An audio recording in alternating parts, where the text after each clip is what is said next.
Hi, I'm Meta Spencer. Today is Sunday, February the 23rd, 2025, and we're going to have a global town hall as usual. This is something that Project Save the World does on the last Sunday of every month from 2 to 4 p.m. Eastern Time. That's where Toronto is, Eastern. So we have some folks already in the waiting room, and I'm about to let them in. So, Sue, open the doors. Let the fun of people come in. There's Bill Lycum. Meta. Hi. Hi, Bill. How are you? I'm not well. I've got the flu. Okay. And I wanted to just let you know that I can't hang out today and contribute. So I'm going to go rest my body. Okay. And Marilyn is in the hospital. Oh, what's the matter with Marilyn? Well, they're doing a workup on her heart. Oh, really? And so I told her that I'd let you guys know, that was the case. So we'll see you next month, huh? Well, give her my good wishes. I should drop her a note or something. Will she get an email if she gets in the hospital? She'll get texts. I don't know about email. I can't text. I give my phone away. I hate it so much. Okay. Well, look, I'll send her an email anyway, and you give her my love. And I'm concerned. I'm sorry about that. Okay. Yeah. Me too. We can do without you once, but no more than that now. Okay. All right. Take care. Bye-bye. Hi, this is Moji. Hello, Moji.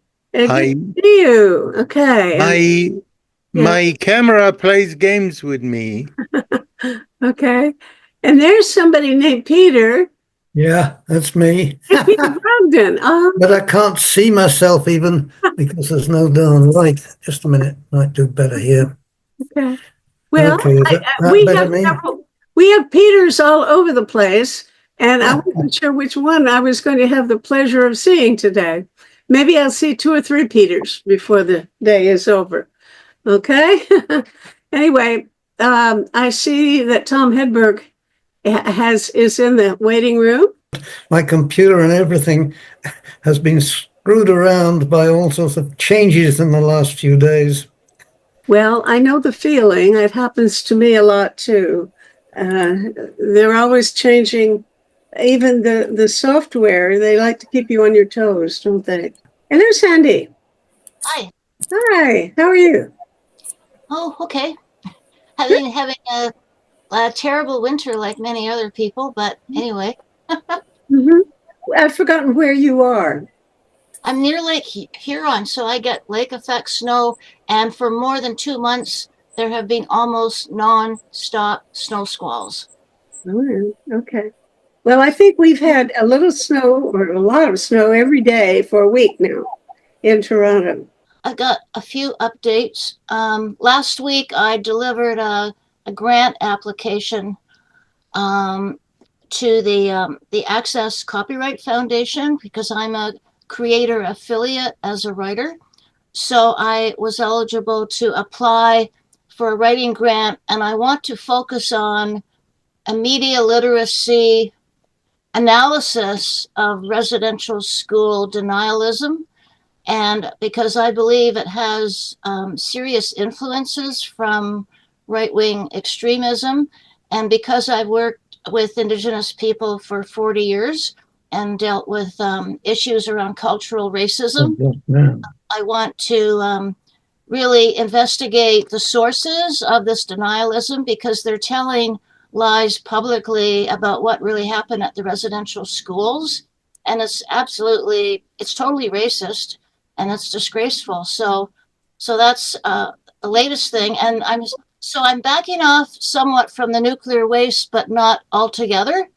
And so the latest news about nuclear waste in Canada, some good news is that the Kebowek First Nation, which is Algonquin, is one of 10 Algonquin nations in Ottawa and Quebec that have fought against a near-surface disposal facility, which they believe, as well as several non-Indigenous organizations, that the radioactive waste eventually will end up in the Ottawa River because it's on a ridge, believe it or not, and so everything would go downhill eventually, and it's so therefore what happened though recently in one of 3 different court cases spearheaded by this First Nation is that they won.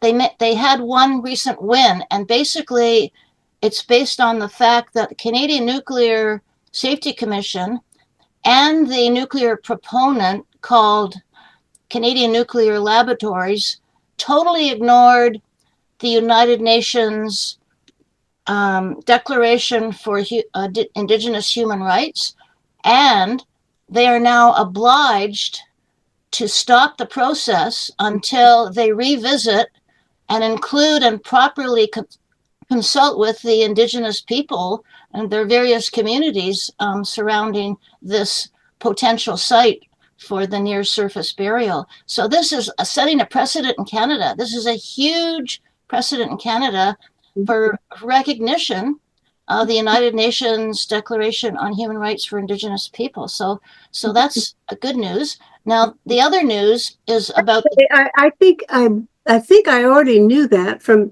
Wasn't that just this week that happened? Because I believe I saw it. I don't know whether it's a Globe and Mail or, online, but I did see news that some court had said that the Canadian government had not given proper listening to the Indigenous people that is concerns.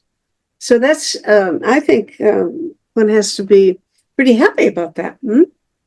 Absolutely. So in regard to the other nuclear waste project, which is for deep burial of high level waste, that has moved up to Northern Ontario. So what is happening about the deep burial issue is that the Nuclear Waste Management Organization is the proponent for that project, and they disrespectfully did not even allow Saugeen Ojibwe Nation to even have a referendum to vote yes or no in Midwestern Ontario before deciding, we're going to go up north instead. But guess what? There are numerous First Nations in Treaty 3 and Treaty 9 up in Northern Ontario totally against it. So I don't know what the NWMO is thinking. However, so they have made a contract with one of the First Nations to agree to it. And as but there's going to be huge pushback. However, a neighboring First Nation to the one that signed a contract to go forward with an environmental review. So the Eagle Lake First Nation argues that it was left out and not considered as a part of Wabigoon Lake Ojibwe First Nation, which was the First Nation which signed the agreement. And so they say, so what they have requested, and this is being published in newspapers up north, that there must be a judicial review for the deep burial project before NWMO can go forward. So they're trying to block it because they said we were not consulted properly and we have huge concerns about it. And honestly, that's why NWMO shut them out, because they were vocal and said, we don't agree with the safety issues. Like, they can't be confirmed, right? Mm-hmm. So NWMO is going to have a lot of pushback, and maybe that will get stopped. And meanwhile, the new NWMO stands for Nuclear Waste Management Organization, but they're still trying to manipulate Saugeen Ojibwe Nation, which is 2 Anishinaabe communities in Midwestern Ontario, to agree to an intermediate level DGR. And DGR is Deep Geological Repository, if you can believe it. But, so what Saugeen Ojibwe Nation has said publicly, we are demanding a moratorium on any transport of any more nuclear waste into our territory. In other words, any waste, traveling from other power plants to Bruce Power to be, put in its Western waste management system, and we're talking about low and intermediate level, we will stop any movement and transportation of waste through the next 6 months until the NWMO and also the Ontario Power Generation Incorporation, they deal with us respectfully. So that's happening right now, a moratorium on and stopping any more decision making. And they can do that. Is it like a highway or a road that goes through the territory and they say you can't come through? I think it's more like a legal block. And honestly, what happened now with the Algonquin First Nations, that gives Saugeen Ojibwe Nation more strength, really more political power and recognition, right? To have a say. I mean, because it's on their territory, right? So that's the news for nuclear waste. Okay. Well, I had seen something in the news about it, and I thought, I'm going to hear from Sandy about that a bit. Sure enough. Yeah. I'm currently dealing, I'm a citizen of what used to be a democracy, and which is now a sort of a monarchy. And the big problem we're dealing with at the moment is there's no good guys. That's what it seems like. We're having a lot of trouble getting in touch with the people who are supposed to be the good guys. And I think one of our biggest internal problems, as well as national problems, is communication. Everything is one way, and AI doesn't help anything one way or another. It's a massive tsunami of one-way fascist propaganda that we're getting like unbelievable every 3 or 4 minutes coming through Facebook and through email and through social media. And the response to that from the ones who are supposed to be the good guys is very feeble, very weak, very clueless. And when we try to reach out to the ones who are supposed to be the good guys, no response. Zero. So that's one of the issues we're dealing with now. When you say the ones that are supposed to be the good guys, I mean, are you talking about the Democrats? Are you talking about maybe some of the new team that are not as disreputable as Musk and Vance and all these other guys? Well, the fact is we've been working with the UN, so the best response we've been getting is from the Office of the High Commissioner for Human Rights, and that's what we're doing at the moment. We've just hired a new bunch of people. I've got some new interns in, and we're putting up a massive push to try and start getting some responses. But the fact of the matter is, this is like 1933. It's just a tsunami of propaganda, which is just nonstop. And aside from a few little sparkles here and there of resistance, there's very little that really can make it into prominence. And as these people continue to consolidate their control on communications in this country, the opportunity for resistance is going to get down. So that's, very serious stuff we're dealing with right now. Very, yeah. I mean, it's no exaggeration to say could be the end. It looks like the end of democracy. Well, that's exactly what was said before the election, and actually that's sort of been the mantra since 2016. If these people, everyone's trying to play nice, and it's really tough to get people to say it's past the time to play nice because you're not playing with nice people anymore. You have to take this very, very seriously. And unfortunately, that's the reality of the situation. So, I wanted to confirm what Con was talking about in terms of the democracy in the U.S. being in deep jeopardy, and the so-called Democratic Party, unfortunately, has been a part of the what Eisenhower called, back then, the military-industrial complex, which has now become one also with Wall Street. So we're dealing with a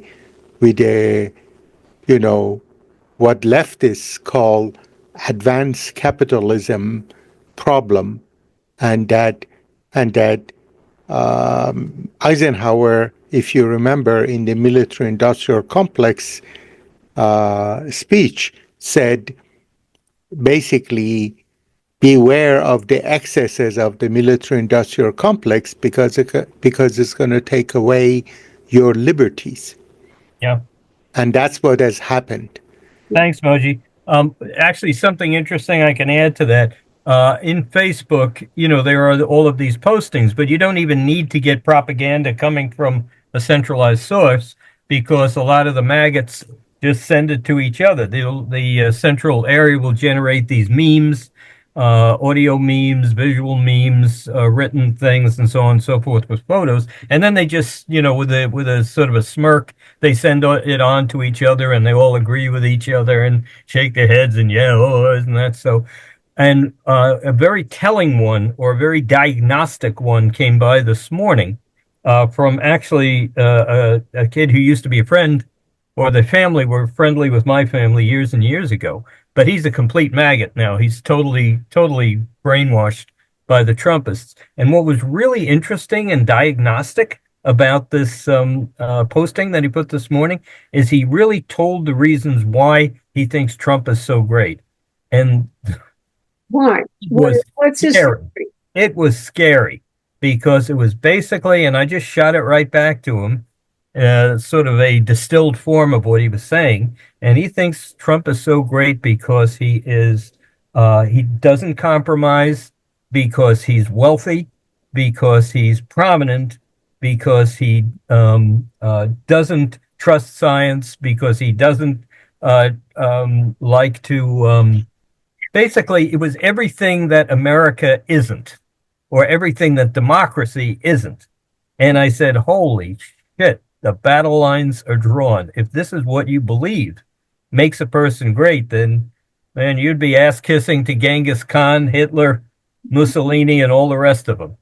Now, you say you've known him a long time. Has he always been this way, or did you see signs of it before, or is it just a change, a radical change?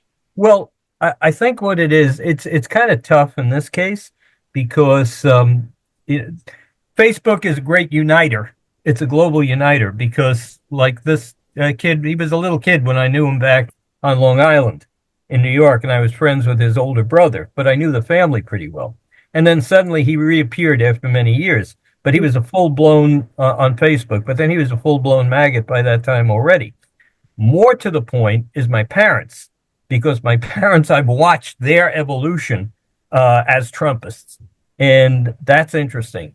So to answer your question, the best thing I could say is it's Fox News on 24 hours a day in the house. It's trusting implicitly everything they get over the dedicated channels and not trusting anything in conventional or traditional media. That's all fake news, and they've done a spectacular job in that regard. Everything that is conventional is fake news or inappropriate for some reason or another. Why do they trust? Why do they choose Fox? I mean, something must have pulled them. No, you asked me this question before. It's very easy. I'll send you samples of it. You can see what it is. It is masterful mass psychology. You wave flags, you put weeping eagles, you put wounded soldiers, you make these accusations, you make these innuendos, and you keep it up day after day after day after day. You fake photos, you manipulate photos, you make innuendos and implications of things which aren't real, and then you outright lie. And so it's not too tough.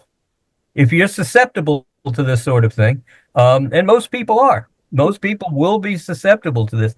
I even find myself questioning what is being, what I would otherwise trust. And if I weren't a scientist and I didn't have that objectivity that gets drilled into you early on, you could find yourself sliding down that slope and believing what they're saying too. Absolutely. Sandy, you had your hand up. You have a thought. Well, a couple of questions for Con. First of all, could you please tell us the name of your organization? Yeah, it's International Medical Crisis Response Alliance, or IMCRA. You can find us at www.imcra.net. Oh, I think. IMMCRA. Okay, could you put it in the chat box too, Yeah, please? sure. Yeah, sure. So what I wanted to suggest is what I'm seeing in some news, mainstream news, legacy news, is that now there's a concern about the digital industrial complex. So that's instead of military, but digital, because all of these digital corporate giants are in bed with Trump, including Zuckerberg, who operates Facebook and Meta and Instagram and other. Yeah, well, that's absolutely true. The minute they let a guy like Musk get control as of Twitter, it was like, what the hell? What are you doing? You're letting one person control a major information network that most of the planet uses? You're letting one person control that and giving them the right to issue their own completely unedited, reviewed propaganda? That's insanity. But yet it just keeps happening. And Zuckerberg. That's why I say there's no good guys. Nobody's doing anything about it. Oh, so Zuckerberg has said publicly too that he fired his fact checkers. So he's allowing any kind of, as you identify it, propaganda to be put on there with no monitoring. There's no moral bar at all anymore in what gets published, right? And so people are being socialized into being misguided about the reality of what's going on in the world. Yeah, we call it mental lemminghood. Everyone becomes a mental lemming. They just follow off the cliff wherever it leads, just kissing each other's ass. So the real problem is, again, as I started, where are the good guys? Why we've got a guy, let me just give you an example, and maybe someone has an idea. We have a local congressman for our district in Connecticut, named Jim Himes. Good guy, smart, perceptive, I think a real American. I shouldn't even say an American, a real person dedicated to democracy and dedicated to fair play. And he's a great guy. But I can't get his friggin' office to respond to us. And we've tried and tried and tried. And he just goes through, he's got staffers, and the staffers say, we'll set up a meeting. And the staffers say, we'll do this, that, and the other thing. And they don't do it. So this is one of the most frustrating things we are dealing with as a grassroots NGO. We can't get a response from the people who could really put some pedal to the metal, so to speak, or wield a little bit of power. Well, why not? I mean, what's the matter with his staff? Is it his fault that he can't get a good? I don't know. He sends out great messages. I mean, I just got another one this morning. He was totally on target about the maggots and Trump. Just beautiful. But we've made several outreach efforts, again, not as wild fanatics, just as very, very politely, very diplomatically, very appropriately on all different levels. And it's just dead silence. I think today's New York Times, I believe, has an article about some good guy from Connecticut. I'm not sure whether he's a senator or a representative, but they said this is a really good guy, and for New York Times, that's quite. Do you remember his name? Was his name Himes? Because we've got a couple of good people here, but I think we just have to hunker down and just do. I don't remember. Sort of a nuclear blast to get them to respond, because Connecticut's a good place for this.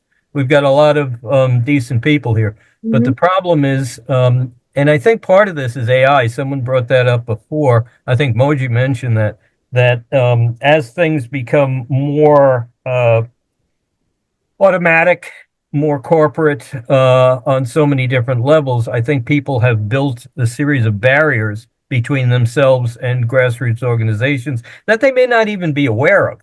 And the fact of the matter is, you can't get through to people anymore. And they don't realize that and this is true for the Democratic Party as well, they don't seem to realize that when you send out these blasts and you send out these things, you've got to talk to the people you're trying to reach. You can't just make everything one way, because people get frustrated. They want to respond to what they're saying. And the only way to respond is you hit a button that asks you for a donation, or again, that's a pre-structured, do you say yes or no to this? You don't want that. You want to be able to talk to people. And if you can't talk to people, you get frustrated and then you quit. I have something to say about that, but Moji's turn. Moji?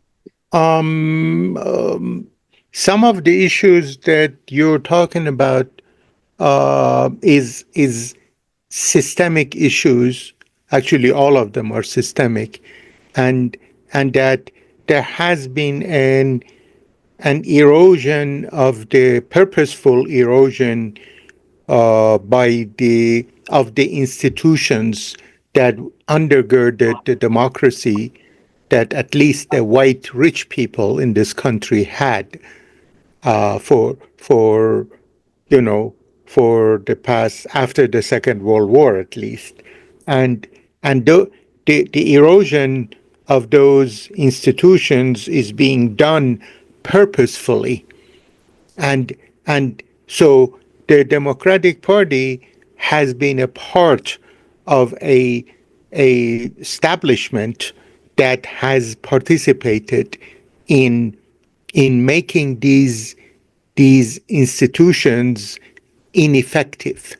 And what is needed is the civil society needs to get organized way better than we are already, the grassroots organizations, which is why I've been sending in the chat these chambers of compassion or intersectional circles. And so that's a Noam Chomsky endorsed project in order to bring together we the people, because we the people are currently extremely fragmented. Okay, suppose Tom, belong to one of your chambers of compassion. How would that help him with his problem getting to this particular representative or senator? Well, that's a very, let me see, how to help him. See, there would be a group that Tom could organize that would participate in the coming together or in the gatherings of the Chamber of Compassion. And Tom would say, because we are having such difficulty reaching our representatives, or when we reach them, they send us form letters as response. Right. I'm sure you've experienced that we want to create a group in this area in our district called, I don't know, pick a name for that group, barrier removers. Okay, barrier removers would become a civil society entity in your area that would then tell other members or other participants in the chambers of compassion, let's say the climate change people or the healthcare people or the human rights people, then you tell everybody in the civil society of the area what it is that you're doing, and you then say, while inviting them to help you, you say how we can help you. So the barrier removers would offer the climate changers to work together. How can we work together? How can we help you and you and you and you and you? As opposed to how, why don't you help us? So the Chamber of Compassion, Moji, I don't get it. If the congressman's office doesn't answer their email or their phone messages, doesn't matter what you do, they're not going to do it. So, but if you have a group of people called barrier removers, and they go and they organize petitions, they organize demonstrations in front of the congressperson's office in different districts. Anyhow, there are ways of when you have a significant number coming together, and then you build that critical mass that is needed in order to force the institutions of democracy to become responsive. I hate to argue with you because I wish I could believe you, but I don't believe you. I don't believe it's true. I don't think it'll work. And I think Have you looked at what I've sent? I do not believe that you can make somebody answer an email if they don't want to. If they don't, or Of not, course, but no, listen. I'll leave the room if you dismiss what I'm talking about so readily. Well, we can lose. Yeah, I'm not trying to force you to leave. I'm trying to say, I don't think that will work. And this is our problem. Look, I last night was looking up on Gallup polls and Pew polls to find out what are the things that make people mad. Because my answer to Tom, when Tom was saying that he can't get an answer, but that his parents have watched this Fox News until their heads are scrambled. And then I want to know why do they watch Fox News and not MSNBC or whatever? Well, I wanted to find out because I think that they're attracted to Trump specifically because he displays anger. They're angry about something. And everything depends on what the politician identifies as the issue to be angry about. My opinion is that Tom's right, that no good guys have come along and identified what is really the root anger that people are experiencing. It's not just, certainly not social class. They don't care a bit that they're dealing with multi-billionaires. The people are not concerned about the things that the politicians put out there as the issues for them. I mean, how many people do you know have gotten really angry and upset because of transgender people being able to use somebody else's toilets? I don't know anybody. I don't even know a transgender person, and whatever toilet they use is of no interest to me. And yet they make this into as if it's the biggest thing in the world. It's not. And nor is abortion, nor is gun control, nor is the economy, nor are many of these other things that they made into the political issues of the day. You have to actually ask people, what is it that made you mad last time? Well, Gallup does that. Every so often, Gallup says, when you got really, really, really boiling angry, ready to kill somebody because you were so angry last time, what was it? What had happened? What were you angry about? You know what the most angry thing is?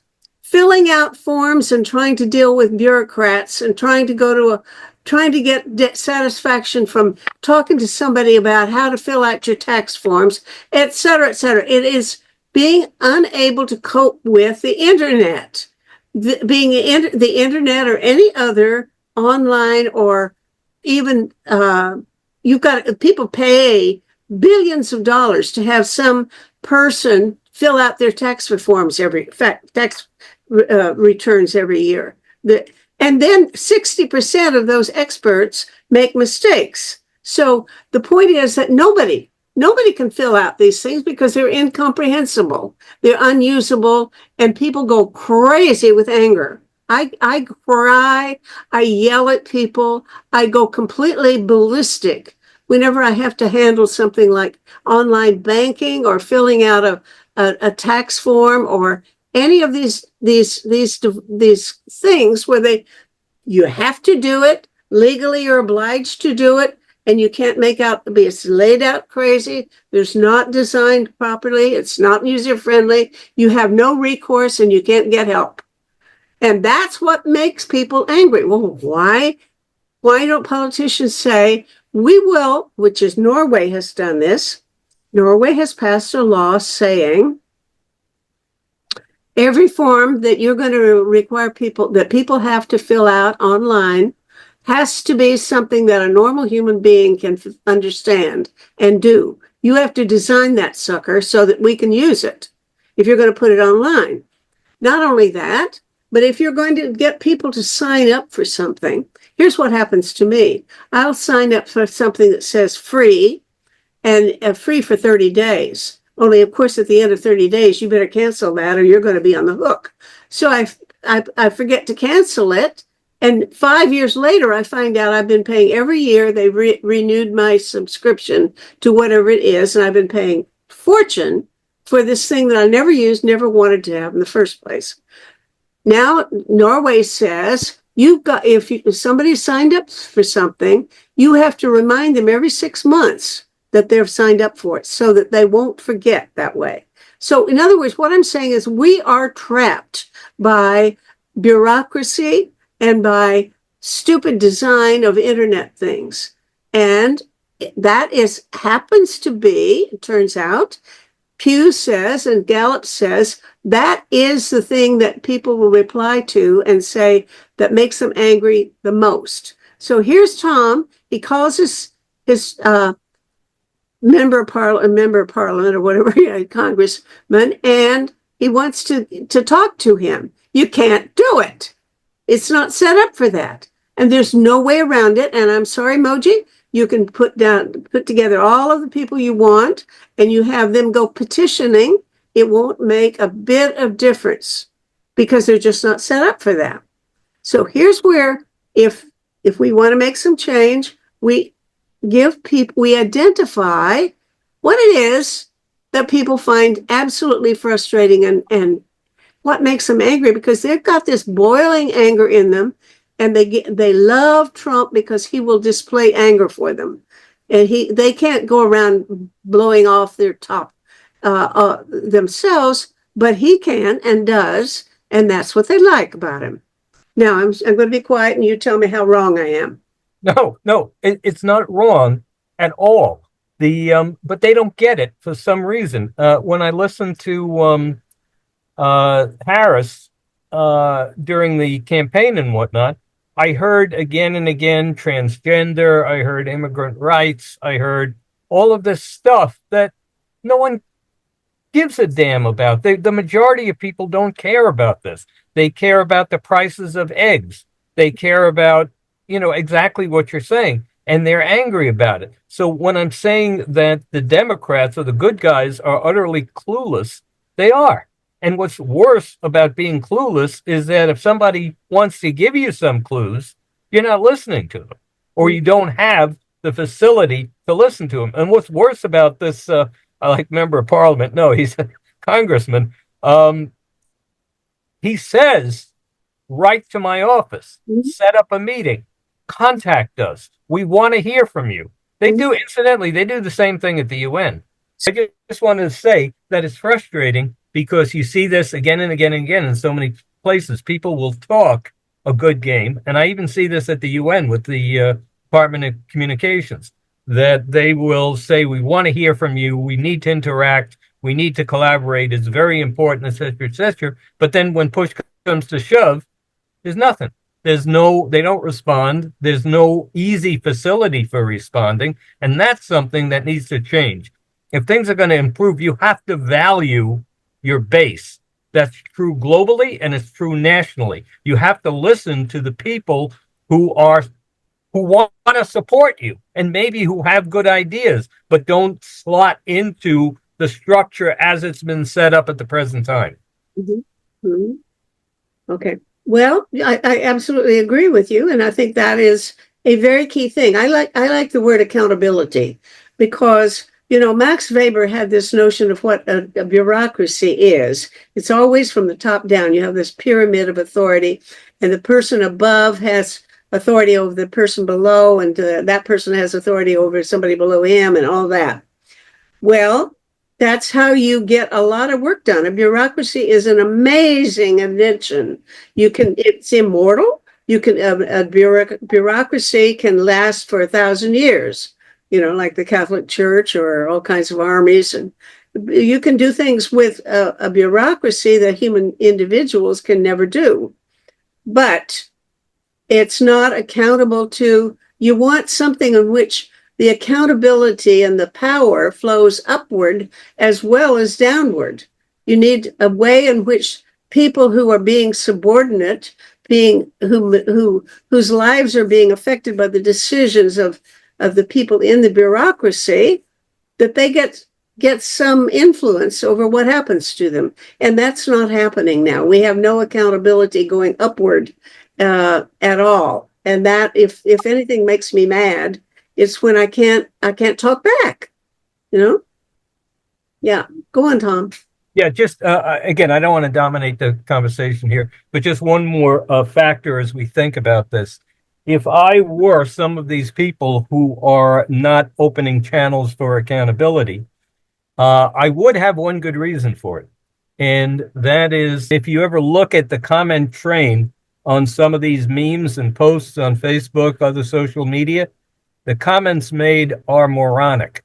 The people who are speaking up, they can't spell correctly. They can't put a decent sentence together. And when you look at the stupidity of a lot of the comments that do come in from the grassroots, you know, if I were these guys, I'd say, I don't have time for this. You guys, you know, go through it and see if you can find anyone that makes sense. It's like you read these comments, particularly from the maggots, and it's, you know, 85, 90% of it is just grade school level or worse.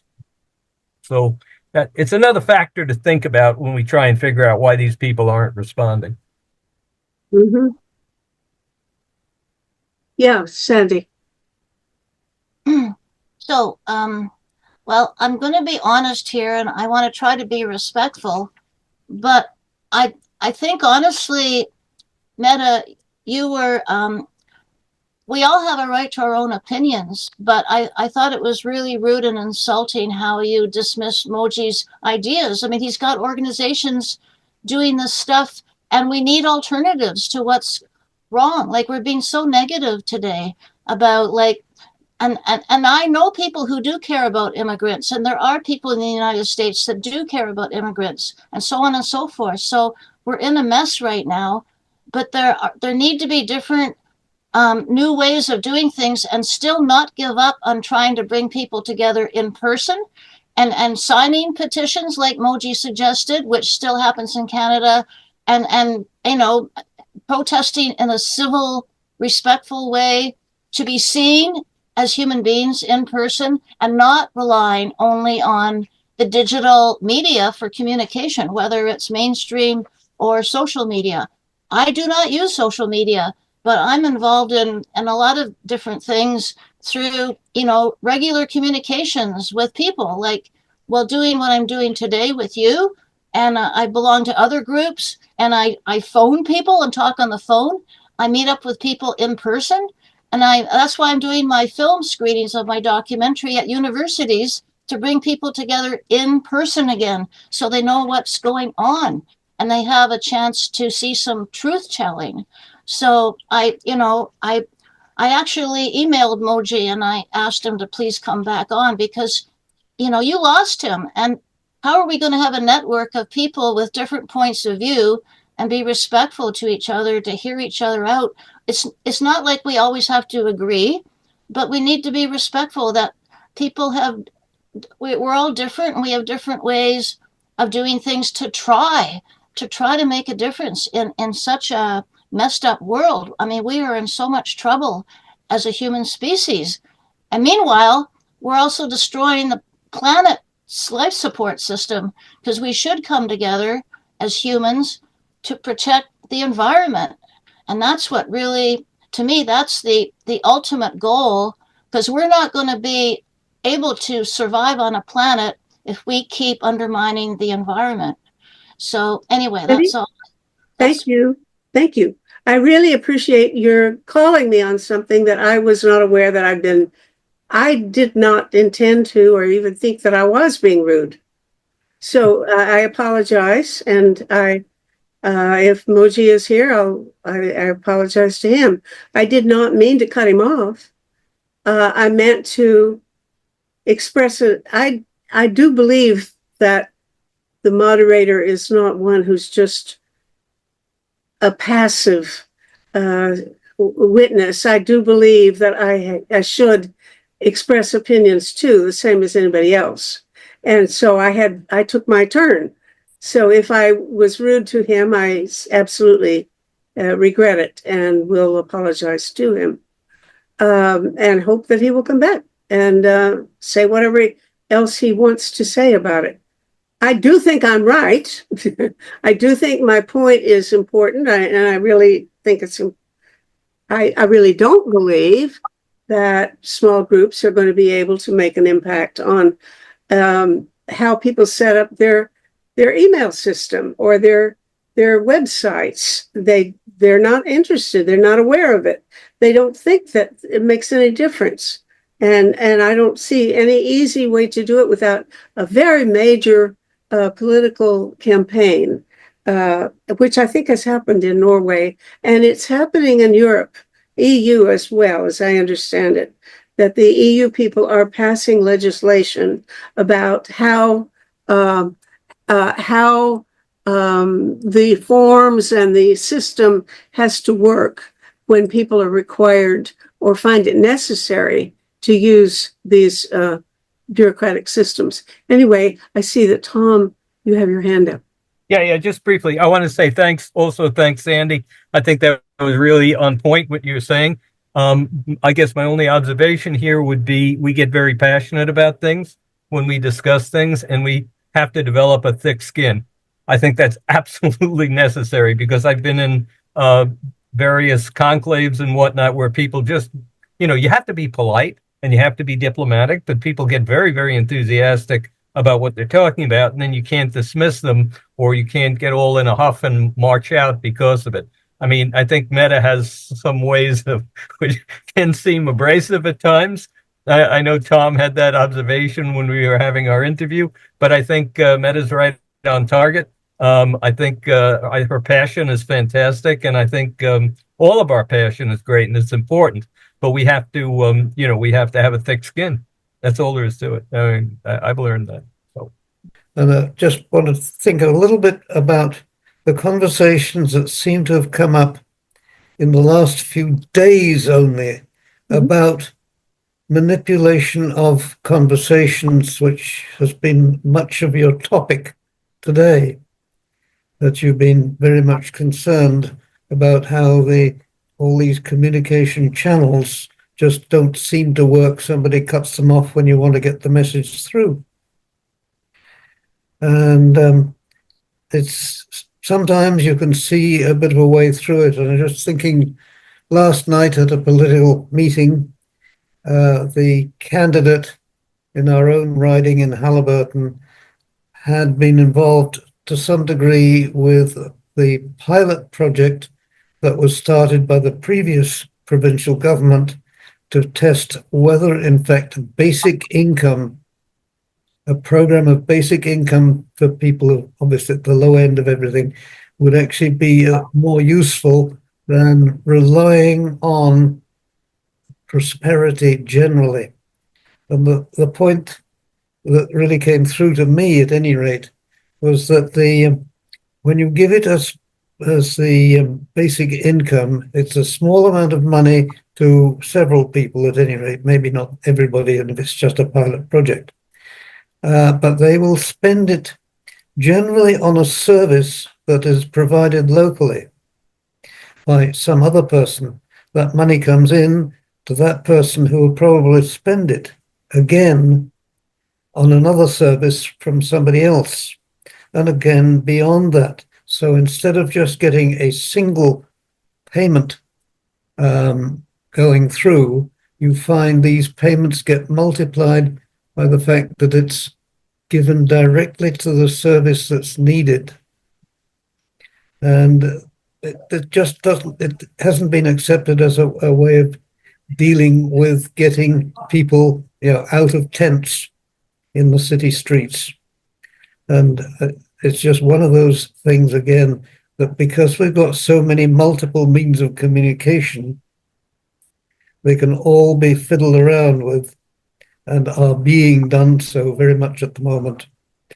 Okay, and we also see our friend Charles Tauber with us. I'm glad you've arrived. Charles, you're in Vukovar still? Unmute. Yeah, I'm still in Vukovar. We're having a lot of problems about a lot of things. And I don't know if I should go into it now, but yeah. Go ahead. We're here for you because you're an important part of the community for sure. Thank you. Well, first of all, we're still having this cyber attack problem. And so we don't have our server. And even our local guy has the server with the encrypted files, but he's psychologically difficult, that is to say suicidal, and not giving it back. So we're going through all of that. The other thing we're going through is the financial situation. And of course, the whole thing with migrants and refugees and Nigeria now is getting them back. There are problems in Malawi. We're dealing with this group, as you know, of Russian deserters. That's expanded, in fact, that work. And so I'm sorry. Well, you have Russian deserters there in Vukovar. No, we're working with them with a Quaker group online. Oh. And how are they doing? Not well. They're trying to get to the West. The West isn't really accepting them. They're trying to get into all kinds of European countries. And of course, Europe doesn't want them. Europe doesn't want any migrants right now. I know. The borders are getting tighter and tighter. Here in Vukovar itself, I've said this several times, the mayor has said he will shoot any migrants coming across the Danube. Okay. So, and so we would like to do a lot more work. We need to have more staff. If anybody wants to volunteer online, please let us know. Or if you know people who want to volunteer online, please let us know. We'll be happy to train people and to work with you with groups. I'm sure there are a lot of people in Canada and in other parts of the world. The whole environmental set of migrants and refugees coming through climate change. We've discussed this before a little bit, and it is getting worse and worse. And we expect the entire migrant situation. And of course, I'm just wondering how many migrants, how many refugees are there in Vukovar? Or are they just trying to go through to get into many of them are trying to go through, but of course, this 2025 represents 30 years since the end of the wars here. And people are still traumatized from the end of the war, from 95. and that includes sexual torture, et cetera, et cetera. The group in Nigeria there are several groups in Congo, et cetera, et cetera. The point is the world is an absolute mess in terms of the trauma situation. And of course, while we don't yet have groups in Israel, Palestine, we would like to. So, and that of course will be huge. So we're expecting even more work. We have the cyber problems. We have money problems. So we're going quite out of our minds with all of this. So that's our current state. Anybody have any good ideas for this man? Wish I did. If you do, I'll put my contacts in the chat. Please do contact us. Charles, if I may, what's the name of your organization? Coalition for Work with Psychotrauma and Peace. Oh, excellent. Okay, we've got a PTSD program in Gaza and Israel right now, so you and I should probably talk. Great. Definitely. Yep. Mhm. What's your email? Did you put it in the chat? I'll put my email in the chat, and Okay. we can have a talk on WhatsApp or somewhere else. Sounds good. I'll be in touch. Yeah, I'll put all my contact details. That would be great. You're Con? No, Tom Hedberg. Could you do that right now if you don't I'm mind? doing it absolutely right now. Yeah, I got to leave at 3:30, so that'd be a help. Thanks. Okay, I'll do it right now. Mhm. Yeah, I do see there might be some way in which you could support each other, or your organizations might be mutually helpful. Well, that would be great. We're always out. We have I have one colleague who's excellent, a female, and she's been with us since 2006. So Okay, if you can do that offline, I wanted I to will. Dr. James Thring, if he is here. Dr. Thring, are you with us? Because I saw I your am. name Yeah. appear. Can you hear me?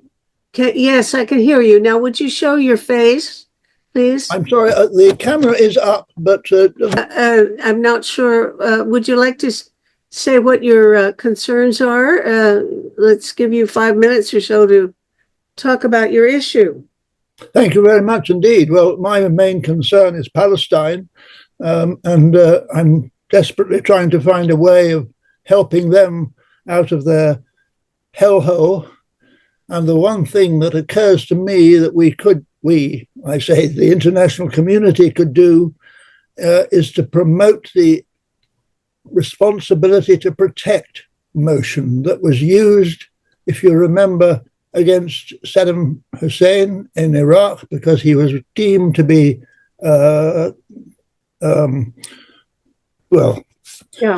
offending his own people. It wasn't true. It was all based on lies. But anyway, it also was applied to Slobodan Milosevic when he was grappling with the difficulties of people from Albania overrunning his country in various ways.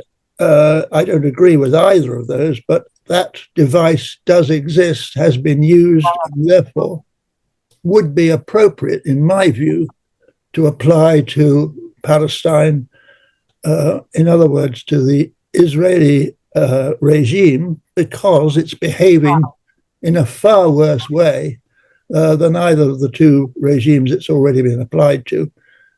i.e., they've killed upwards of 50,000 people who are completely innocent, and they're still going on with it, even during the ceasefire. And they've now spread it, as you know, to the West Bank. They're killing people there, then destroying their homes and farms. It's spread to Lebanon, and they've destroyed lots of villages there. It's spread to Syria, and it's done a lot of damage there. And I think it's got to be stopped. It can't be stopped by the law, which we've tried. The Netanyahu regime ignores the International Criminal Court and the International Court of Justice, what is left? It's got to be some kind of military threat, I'm afraid. I'm all for peace myself, and I hate the idea of using any kind of weaponry. But in this sort of situation where one side has got weapons of mass destruction and they're using them on innocent people, and the people haven't got any defenses whatsoever, they're not the terrorists they're labeled as. The terrorists are the Israelis in this case, I'm afraid to say. The Palestinians are decent people. It's their country. They've allowed the Jews to come in and settle there. But instead of just behaving as they were meant to do without causing any harm to the indigenous population, they are doing exactly that. And it's partly... Can you elaborate on your notion of how you would like to apply the R2P in this case? Well, it's pretty drastic, really, I'm afraid. It would require a brave and well-armed country like China to pose a motion in the Security Council, and to avoid the Americans vetoing it, they would have to invoke Article 27 of the Charter, which says that parties to a dispute forfeit their right to vote. Mm-hmm. So that would then enable a resolution to be passed, because I'm sure nearly every other member of the Security Council, both permanent and temporary, would vote for this. Then you need some sort of military force, and the UN doesn't have, as far as I know, any kind of peacekeeping force that would be able to do this kind of operation. What would you expect them to do? They're going to intervene. Go into Israel itself, or go into Palestine? What would you want the military people to do at this point? Right. Well, it's a tricky question to answer, but the first stage would be simply to pose this possibility. I think that if that was coming forward, if they could see it coming down the track, the Israelis might give in and agree to the peace agreements. Now, if they don't, and they challenge that UN resolution, the Chinese have got enough sophisticated weapons to take out the military sites that are launching bombers to bomb civilian areas in Palestine. That would be unfortunate, but perfectly reasonable in my view. Mm-hmm. Now, a secondary element of that proposal is that the regime should be subjected to the same kind of penalty that befell Saddam Hussein and Milosevic. That was the death penalty. Now, actually, I'm going to be more extreme than that, because I think that even that probably wouldn't frighten Netanyahu and co. They'd say, well, you'll never catch us. We're not going to go to any country that would arrest us, as they've already done. So it's just a matter of putting this scenario out there. It's not going to happen. I don't expect for 1 minute that anything like this would actually happen. I'm just hoping, assuming, believing that kind of censorship, if you like, on the Israeli regime would make it think again, and it would certainly, I think, make the Zionist community less supportive of it. They would say, if I can interrupt you, I think yes. Maybe an interesting question whether there's ever been a serious proposal at the International Criminal Court Mhm. that one would punish a malefactor with a death penalty. I don't I think it's a good question because I have no actual knowledge of this, but I would be very surprised to hear that the ICC would ever, the prosecutor would ever ask for the death penalty. And I don't, I mean, does anybody else know whether there's ever any provision for something like that? No, well, I think you're right. The ICC does not include the death penalty, and I'm not really suggesting it either. What I'm suggesting is that they're subjected to the same kind of treatment that they visited on the people of Gaza. It's a death penalty in a sense, not deliberate always, not by bombing, but by embargoing, by denying food, water, medical aid, and defenses.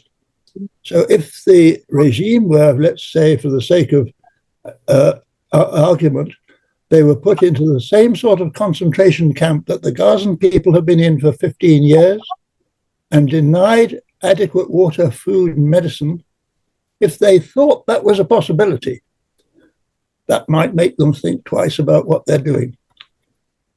Well, we have now a ceasefire, and I think that the most that people are talking about, so far as I know, is whether or not the ceasefire will hold and then move into a real peace agreement of any kind.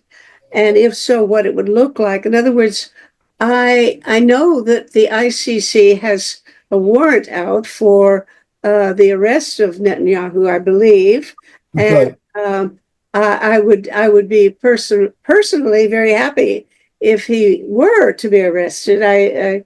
I share some of your feelings, but I would not expect that. And at this point, I'm not sure that is on anybody's mind, what to do with him or how to punish him, because he's not about to get caught and put in the on trial, as far as I can tell.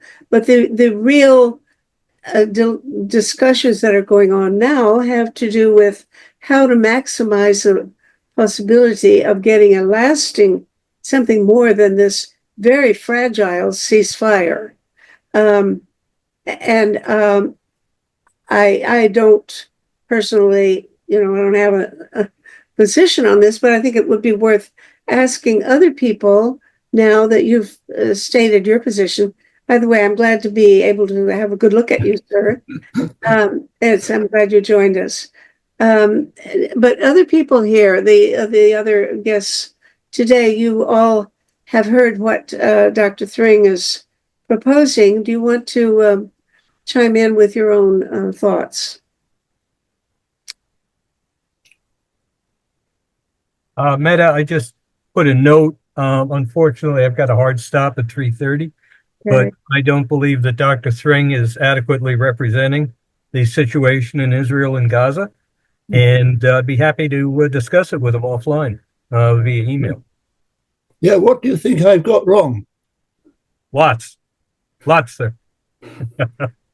Respectfully so. And believe me, I work in the area, so I know what I'm talking about. Yeah, I'm sure you do. Well, it would be good to have that conversation right here. That's one, it would be the best thing we could do right now, I think, is to have that conversation. I'm sorry you have to leave. Can you give us a hint? Yeah, just one thing that is important to understand with Gaza and Israel is the threat that the Israelis have been living under for the last 20, 30, 40 years, when they have been doing their absolute best. And this apart from Netanyahu. I agree about Netanyahu. I don't like the guy. I've never liked the guy. I don't like his party. I think they're aggressive and inappropriate. But the fact is that in terms of dealing with the situation surrounding Israel, you've got to remember the degree to which there have been utterly unprovoked, violent, barbaric attacks against completely innocent people in Israel. And it's been continuous. They've been living under that threat constantly. So, but again, I this is a terrible time. Meta, you asked me to do it, so I'm doing it just briefly. But and I hate to like say something and then pull out, but I really have a hard stop at 3:30. Dr. Thring, I'm Dr. Hedberg, associated with International Medical Crisis. I'd be delighted to talk to you about this offline. My Yes, certainly. help is in the chat, and I look forward to discussing with you. Right. Okay. Well, just quickly, the Palestinians have been terrorized by the Zionists ever since 1948. That is why Gaza is full of people who've been displaced from their places in other parts of Palestine. And the Zionists are doing it now in the West Bank. They're terrorizing people who've been living there for centuries out of their farms. They're setting fire to their houses. They're throwing stones at their cars, setting fire to those. And they've got the Israeli army behind them so that Palestinians can't do anything back. The Israelis are not threatened by the Palestinians in any possible way. They have no army. They've got no significant weaponry and no intention either. They're nice people. They've allowed the Jews to come into their country, and they were quite relatively happy with it until the Jews began to misbehave. They have several Zionist organizations, terrorist organizations, Irgun, Zvi Leumi, I've forgotten them all now, but Haganah is another one. Yeah. And No. Netanyahu was one of them. He was in one of them. Yep. No, I've got to go, unfortunately. But Okay. Well, terribly, thank you for your comment. sounds terribly one-sided and kind of inaccurate, but we can discuss offline. All right. Yes, I'll be Thanks, Paul. happy to do that. All right, take care. Bye-bye. Cheerio now. Is anybody else? I wondered now, Charles, this is the kind of thing that you deal with a lot. Would you have any? I can see this impasse. I mean, clearly, this both Dr. Thring and Tom have been repeating accusations that have I've heard 1,000 times, and they have too. And it doesn't. There's no obvious solution that puts an end to that dispute. Do you have any thoughts about working with their considerations? Everybody has been traumatized by this. This is multi-generational trauma. This is a very clear case of multi-generational trauma on everybody's side. And until those issues are addressed, nothing's going to happen. You mustn't say that. Sorry? Well, you mustn't say nothing's going to happen. No, we've got to make it happen. Things only happen because people. No, I'm saying what I'm saying, James, is that we must address the traumatization side of it, which nobody is doing. I see. Sorry. Yeah. And that's my real problem with the entire way that this has been happening, that instead of the Israelis aren't dealing with the traumas of the Second World War. That's still going on. That's very clear. And earlier, the traumatization is of the Palestinians. That's been going on for several hundred years. And again, nobody's dealing with this, and nobody's even speaking about this. And until we begin to do that, then nothing's really going to. Tell me how you would do it yourself, Charles.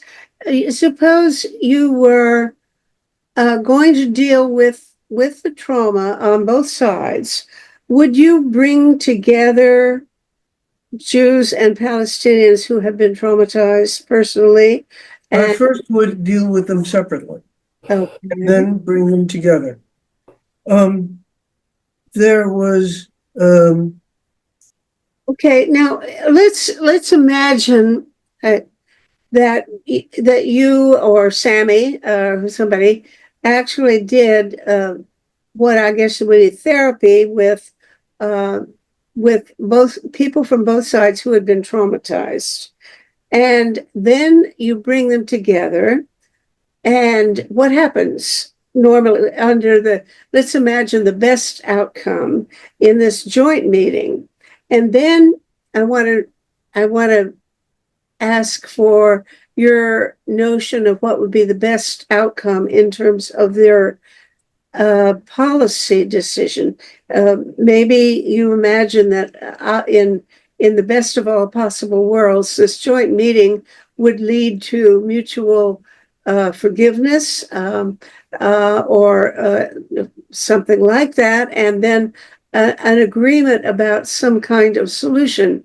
That the steps toward what to do tomorrow about cleaning up the mess in Gaza and who's going to live there and what kind of government they're going to have and all that. That has to be decided.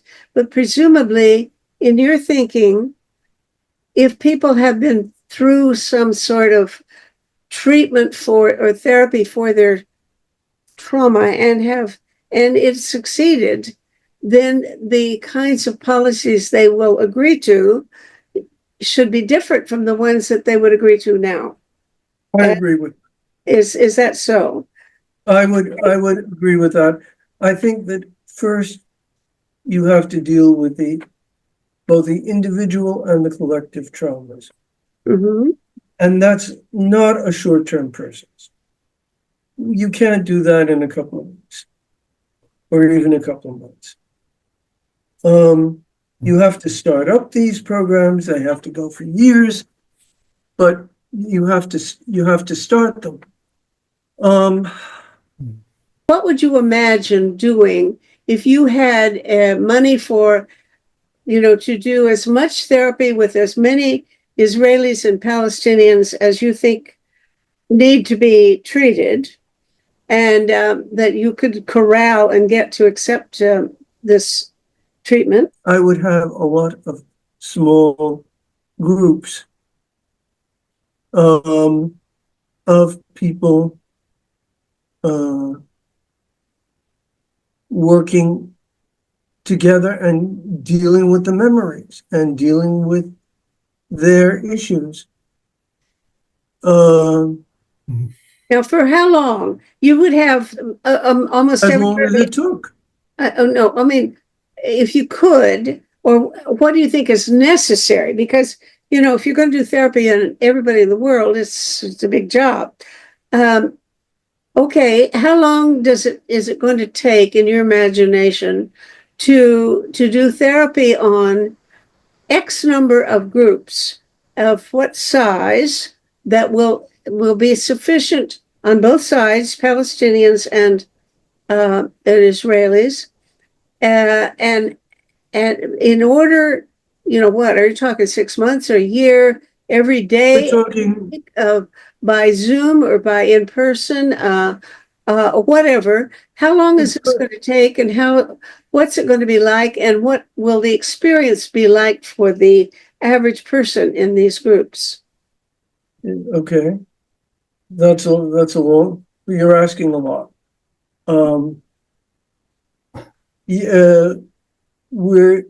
It takes as long as it takes, and that can be 6 months, which it probably wouldn't be. Probably at least a couple of years. A couple of weeks, you say? A couple of years. Years. Yeah. You can do it in maybe a year or two, but I would say that's a minimum.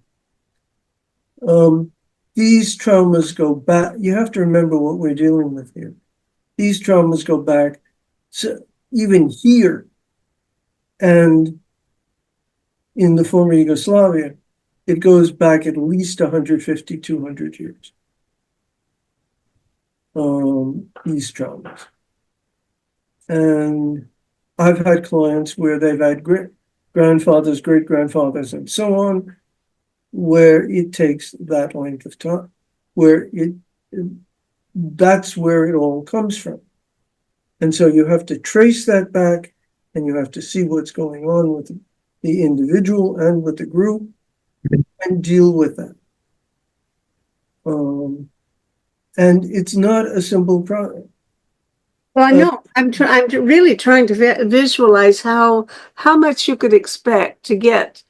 In other words, if You do it online. You can't do it. You can do it in person. It's better to do it in person. But the resources online, yeah, okay, now these are, you have to do it one-on-one, or can you do it in groups? no, you can do it in groups with a bit of individual therapy on the side. Uh-huh. And this is like once a week for a year? Yeah. And what often at the outcome, if you get somebody really have somehow transcended or got so that their trauma is handled, and you've been successful, what does it look like? Do they say, now I understand why this person raped my mother, or I understand They say, why. now I can forgive. Hmm?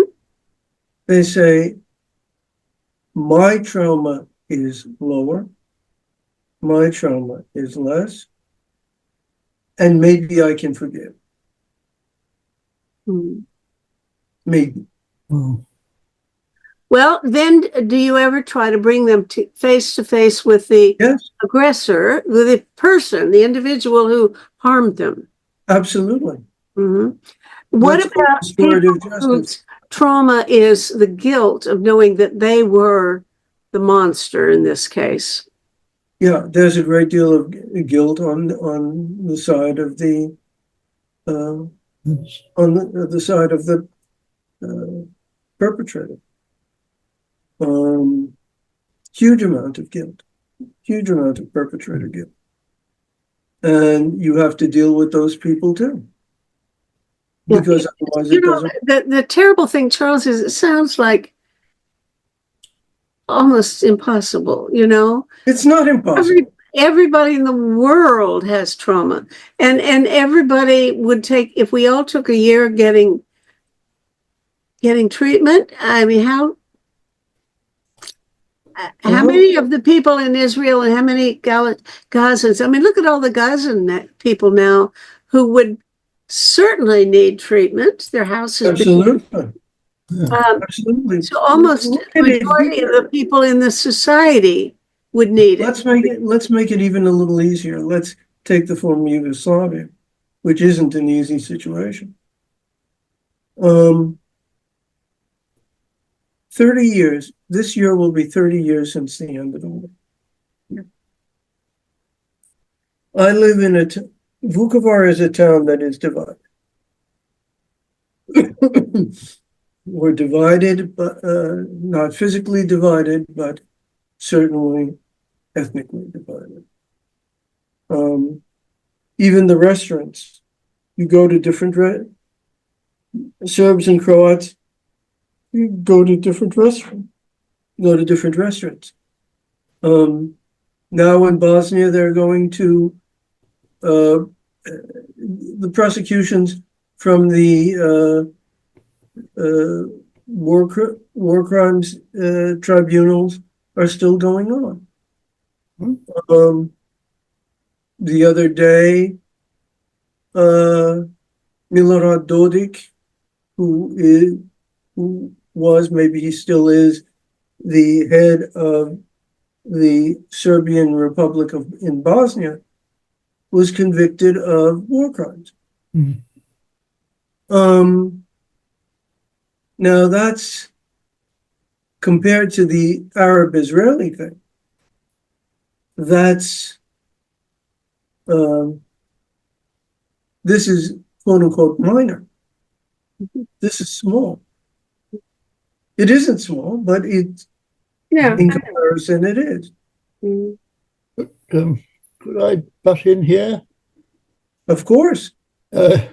Just to say that what you're saying is very laudable as an aftermath, if you like, to clear up the traumas that have occurred. But I don't really see how it's going to stop Israel bombing Gaza. Okay, wiping Gaza free of Palestinians. Okay, James. I was here during the bombing in Bosnia in 95, end of 95.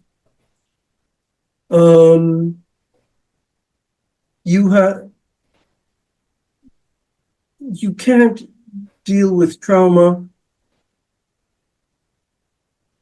Oh, you can't only deal with trauma. It has to be a part of a complete program, which includes politics. You can deal.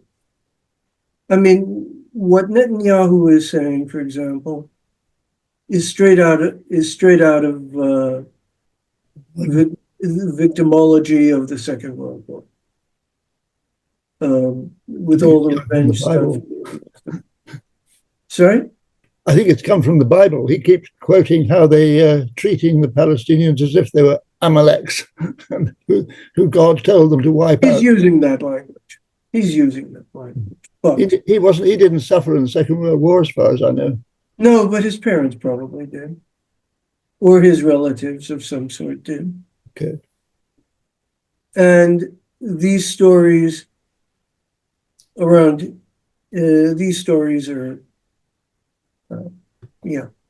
very rampant, and they come they're everywhere, Okay. and you can't avoid them. If you're living in a family and if you're living in a society, you can't avoid these stories. Okay. And there is both the transgenerational traumatization and the secondary traumatization. And now we're creating on both sides a whole new generation that's going to go through that's going to create the next one. This is going to be a continuing process. Well, it would be something to look forward to, I think, what you're saying, but I don't really see that it's going to help much in terminating with what's going on now. We must deal with the people who are being traumatized now. We must deal with the children. We must deal with the parents and everybody. Sorry, Charles, but it's not just a matter of their trauma. We've got to stop the bombs from falling on them. I agree with that Now, completely. when the bombs are going off, the urgent thing is to find a way to stop it. Yeah. I agree. And to me, the challenge is to build in a system of enforcing international law. Yes. That when the ICC Completely. or the ICJ, in this case, it was the ICJ made a ruling some time ago that this must stop, then there must be mechanisms for imposing a rule that the person, the head of the country that's doing the aggression, must be replaced immediately so that this aggressor cannot continue to be in charge of the military action. Mm-hmm. That, I would say, there must be a system by which the United Nations and several, maybe not only the ICJ, but maybe the General Assembly, one of the other bodies, I hate to say the Security Council, because we know that it's impossible to be sure what they're going to do, but they're not going to enforce the law. But if we had two different bodies of the UN say, you must, within a week, replace Netanyahu with someone who's a leader who's going to comply with international law. And the ICJ has given you the rule about what you're supposed to do to comply, which is number one, stop bombing, and so on. I would think that if all the countries in the world agreed, yes, every time the ICJ and one other body of the UN agree that one country is committing aggression or war crimes, then that country must replace that government immediately within 10 days with somebody who will do it right, who will behave. Or else we will impose various complete sanctions on the country because you brought that person to power. Now you get rid of him. Right. my solution. Well, thank you. Dr. Thring, would you agree to that? Well, I think I would agree to it, certainly, but unfortunately, my perception of the Israeli system is such that it's overwhelmed with extremists who some of whom are even worse than Netanyahu. So if he were to stand down or be arrested, which is possible, I mean, he's going to be arrested by his own people shortly for corruption. But if he were to be taken down, then Mr. Gantz would take over. And I'm afraid, and the military people have got even more drastic solutions, if you call it that, for Gaza and the Palestinian But people. the rule would be that the UN would require them to replace that with a new government that will comply with international law, the requirements of which are specified by the ICJ. Right. Well, now And that's Meta, will it happen? Forgive my skepticism. Maybe I'm too old, but I don't think it would happen. I think the politics are too strong. I agree. It's as hard. It's even as hard as what you're proposing, and both of them I think are impossible. That's They're not unfortunate impossible, right now. but they take a lot of work Mhm. and they take a lot of will. Yeah. Well, it worked with Saddam Hussein. He was deposed, and the Americans put in their own people. It worked with Milosevic. He was hung, and they put in a government that was acceptable. So if it can work there, Acceptable, admittedly, but that's James said Milosevic was replaced by a government that was acceptable. I dispute that, but okay. oh, you can dispute that, of course, but he was replaced. That's all I mean. He was replaced. And I knew We're saying with Saddam Hussein, I mean, he was replaced, but the country was in far worse state after that, and it still is. Yeah. But I go along with Meta's suggestion. It's very civilized, and it should be written into law in some way. But as far as I know, there's no law in the ICJ manual. That kind of reform would be the best I could think of. It's not promising. It's the most promising of any I can imagine that might conceivably be promoted. Yes. The question is enforcement. And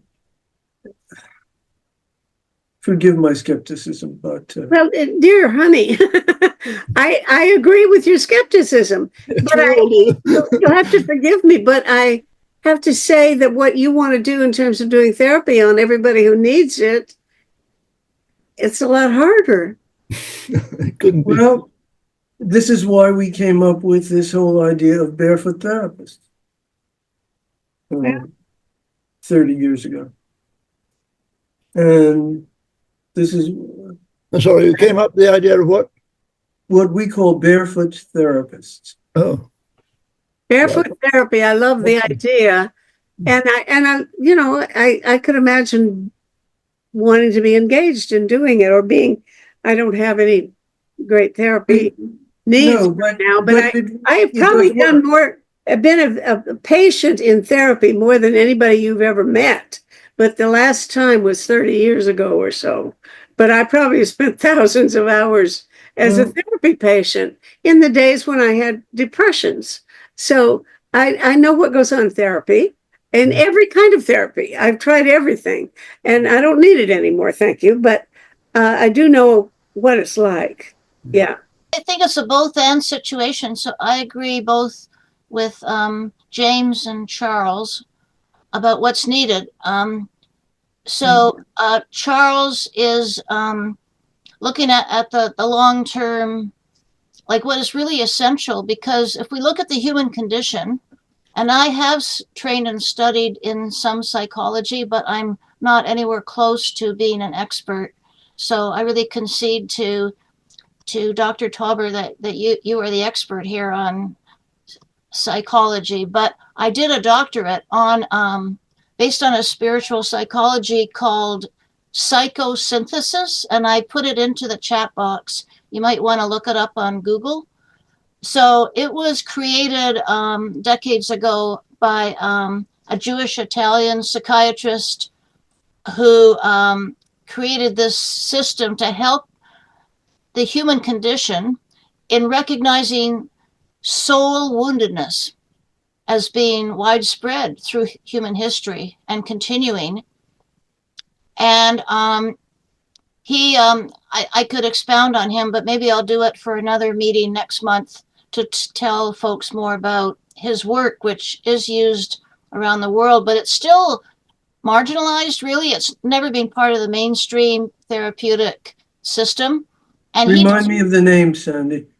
Dr. Roberto Assagioli. So Yes, I had a therapist who did psychosynthesis. This goes back to the 80s.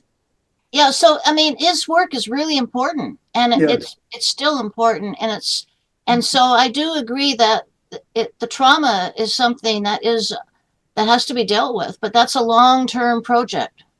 But meanwhile, like, how do we stop the bombing and the horrific abuses that are being perpetrated by the Israeli government? Absolutely. So, so I just wanted to mention Dr. Roberto Assagioli's name, because honestly, given what I actually did a couple of trips to Italy because I was hoping to do a documentary film on his life, but he died in 1974. But he was put in prison, in solitary prison, by the fascists in Italy because of being an intellectual and being Jewish. And he and his son had to hide in the woods, you know, for a while. Like, he was put in solitary prison, and some friends somehow got him out of solitary prison. So they had to go hiding in the woods for several months. But his young son, who was a young adult, was very frail physically, and he died. And so Dr. Assagioli had to go through his own kind of transformative process to be forgiving or try to forgive. And given on the people I met who knew him in person, I think he would totally be on the side that the Palestinians have a right to their own homeland. Like, because he got in trouble with the rabbis because he looked at the human family. He wasn't just into totally Jewish religious beliefs. He had a more universal outlook. And so he was a very independent thinker. And so therefore his work really could be looked at by anyone, regardless of your cultural or religious background. Like, it's just a beautiful process that he recommends, right? And understanding of what is needed, because it just, so that's We have what 2 minutes left. I'm thinking, in 2 minutes, can you give us any kind of notion of what is distinctive about psychosynthesis that makes it different from some other kind of therapies? because it includes the soul. And Freud, for example, eliminated the soul, that the spiritual aspect just was not there. And so that's why, because Assagioli actually met Freud and brought him to Italy, but after a short time of a few years, he just totally separated himself from Freud, because Freud wouldn't recognize the human soul as being integral to, and a lot of mainstream psychology does not integrate the soul. That's how it's different. And look at Frankl, another Jewish psychiatrist. And they were friends, and Frankl and Assagioli knew each other. Now, Frankl did include the soul, right? So he did. So Frankl was another guy on the cutting edge of really understanding what is required here and who we are as human beings, right? I'd just like to say thank you very much for letting me express my opinion about how to sort the Middle East problem out. And I'm grateful for the comments that have been made. Thank you very much indeed for this very interesting discussion. To you and everyone, and to all of the people in Gaza and Israel. My God. Yes. We had a smaller group today than usual. I think my publicity system, which I sent out through Substack, not sure worked as well as usual. I'll have to go back to the old ways, I guess. Anyway, I've enjoyed this, and also learned. I mean, when I was called up for being not a good moderator. I stand corrected, and I apologize. Anyway, I hope to see you all next time. It's always the last Sunday in every month. And if you want to see this, you can see it on our website. You'll be able to see it on YouTube, and you'll be able to see it on Substack, on what is called Project Save the World's Substack. So go there and have a look. And also you'll see the essays there. So that's how I'm reaching out to people nowadays. And I hope it works better than it seems to have done this time. Anyway, thank you.